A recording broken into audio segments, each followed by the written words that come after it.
Hi there, I'm Fox 13 meteorologist Nash Rhodes, and thanks for logging on to myfoxhurricane.com. Got updates on what's happening right now in the Atlantic, and not a lot has changed from what we were talking about the past few days. Things are still relatively quiet, and there are no tropical systems or even disturbances for us to keep an eye on right now. There is no development expected over the next 7 days, and this is the latest forecast from the National Hurricane Center. The complete opposite of the Pacific, where they're already gearing up for their fourth named storm of the season, and we have yet to find our first. This is for a variety of factors, and I want to dive into just a few of them, one of which being the thick plume of Saharan dust that has stretched all the way across the Atlantic, over the Caribbean, and over sections of the Gulf of Mexico.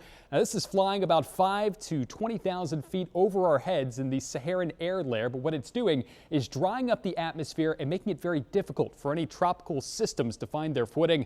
I've got a zoomed in look here from the Greater and Lesser Antilles, and we're going to pop into one of the cameras down here in Tortola. The British Virgin Islands seeing their skies taking on more of a beige color.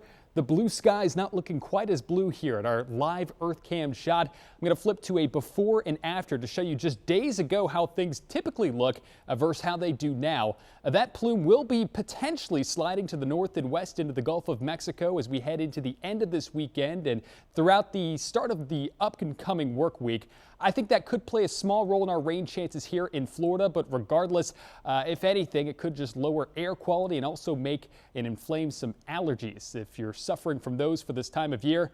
Well, that Saharan dust continues to cross the Atlantic, and more plumes will be inbound off the coast of Africa. And we're also dealing with moderate to high wind shear across that same region. These are strong upper level winds that are also making it difficult for those tropical systems to form.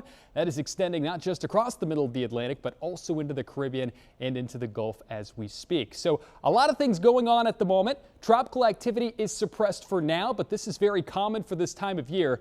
June typically brings about 6% of all the named storms we see in a given hurricane season.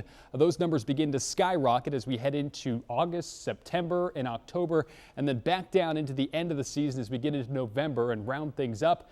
Either way, for now, quiet, likely more active in the months to come, and I'll keep you up to speed right here at myfoxhurricane.com.